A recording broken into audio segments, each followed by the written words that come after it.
기자부대, hop on the beat!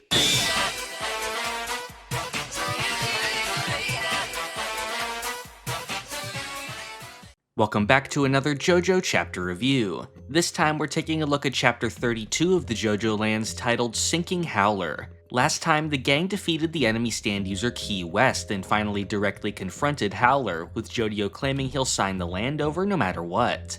We start with some inner monologue from Howler going over some of the information we learned before, that only the original Howler, Latrato, knew how to find the lava rock, and that the family's livelihood is starting to collapse. Howler continues to refuse to sign over the land, and the protagonists get their first glimpse of his stand. He demands that JoJo hand over the rock, but JoJo says that even if he were to take it from them, it's too late for either of them to do anything. Objects begin sliding across the boat, including the land transfer documents which move right next to Hacca.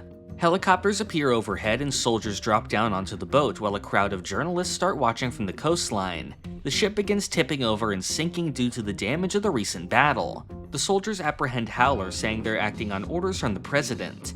According to the journalists, new satellite photos reveal signs that the illegal weapons Howler Co. is manufacturing are actually intercontinental ballistic missiles. Howler swears no such thing is happening, and he is cuffed and dragged away by the soldiers. He finally agrees to sign the document since the family will be completely ruined otherwise. He brings out his stand, which coats the area in a thick mist. We see him pick up a pen and then drop it onto the ground. Once it lands, we see it disappear and then lodge itself in a soldier's neck. Howler disappears and the gang notice that the documents have been signed. Dragona notices that the lava rock has now completely crumbled following the exchange. The chapter ends with JoJo and the others, including the unconscious Key West, escaping on a raft. This was a great chapter. We finally reached the conclusion to this story arc that began back in chapter 21 with the start of the plan to board Howler's yacht. Although really, this moment has been built up to since all the way back in the 13th chapter when they decided to go after Howler's land. Regardless, this chapter is a major moment for the series, and I think it really cements Howler as our main villain going forward. We've gotten a lot of focus on Howler, and I find his commitment to his family really interesting. Maybe the most interesting thing about him is that despite his own personal faults, I'm fairly certain Hacca actually didn't do the things he's accused of when it comes to the weapons development.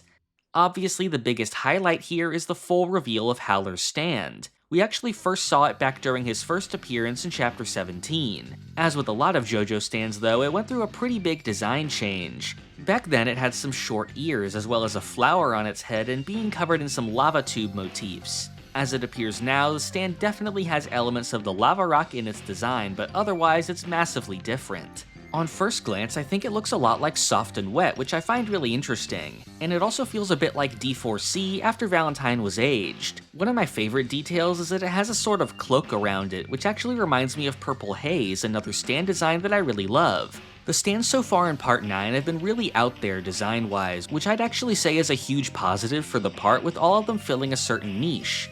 It has been a pet peeve of mine in the past when stands are given full humanoid designs without actually utilizing that with how it fights. After 32 chapters though, it is refreshing to see a traditional looking stand appear, which actually makes it stand out as being unique compared to the others this time.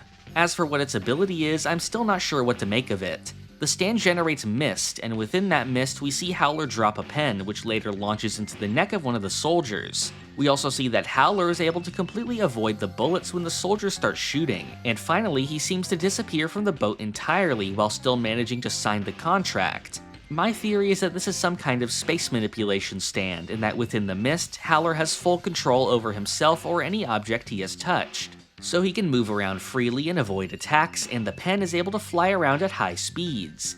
On the other hand, I can't really tell yet if the objects are actually moving, and it's possible that the ability is a form of teleportation, and so the pen could have just appeared in the guy's neck. So far, I find this really cool, and I'm looking forward to anything else we'll learn about it. I actually want to hear your predictions in the comments of what you think the ability is or what I may have missed. You can also try guessing what the name of the stand will be, and we can see later who got it right. Something else I couldn't help but notice in the chapter is the mention of the president. Now obviously this is a story set in America and the lava rock is manipulating the power of the government against Howler. But when I hear about the US president in JoJo, my first thought goes to Part 7 and Valentine. I'm not really sure if the president will have a bigger role going forward. JoJo says that now the president's men will be chasing after Howler, so it is possible that we see something more from that. At the end of this chapter, the lava rock crumbled away as a result of the land transfer. This leaves things open from here on about what may happen next. As we saw in this chapter, when someone has the lava rock, they pretty much wield the full power of fate in their favor. In just a few moments, Howler went from absolutely believing he would never sign over his land to completely folding and handing it over. Any kind of absurd situation can be brought about that will always line up in the most perfect way to transfer the wealth. Now though, the protagonists no longer have that luxury, so it will be interesting to see what exactly they'll have to do with the land now that it's been given to them. At the same time, since the rock won't be working in the other direction, all the stuff against Howler isn't going to turn on them. So most likely it will come out that somehow the nuclear weapons being spotted was a hoax and that the land they own is now clean, which may lead to Howler being free from suspicion too. The plot going forward is definitely going to focus on Howler using the words from his grandfather's book to try and find another lava rock, while the protagonists try to deal with their newfound wealth. We also have to keep in mind that Meryl May could still have some new plan to go after, and there's still the question of Lulu, who at this point is still working on her father's side. One more interesting detail from the end here is that they took Key West with them. I had assumed that she died in the last fight, but if she did, I don't see why they'd take her body, so she must just be knocked out and they're saving her from the sinking boat. It'll be interesting to see what happens with her going forward, especially since we aren't necessarily sure if Lem Shaban is alive or dead either. That's about everything I have to go over this chapter. In other JoJo news, we're getting closer to the release of the Steel Ball Run anime, with its first episode dropping on Netflix on March 19th. On March 23rd, we'll also be getting the 6th issue of the JoJo magazine, something we've been getting semi-frequently since 2022 and always comes with a good amount of JoJo content. As always, it will have a new cover illustrated by Araki, which from the teaser seems like it will have Johnny and Gyro alongside Joseph and Caesar. There will also be a feature going over Araki's recent trip to San Francisco for a museum exhibition, as well as a new gag one-shot manga chapter and 2 new chapters of the Josuke and Rohan light novel Synchronicity in Morio. Once March rolls around, I'll definitely be going over everything new, so keep up with the channel for any updates. If you want to stay updated on new videos, make sure to subscribe and click the notification bell. You can also join the Haman Beat Discord to be notified on any new uploads and chapter releases. Finally, I'd appreciate if you help support the channel on Patreon or by becoming a YouTube member below. All supporters get their names featured at the end of the video and can submit viewer questions that I go over in my main videos. Thank you for watching.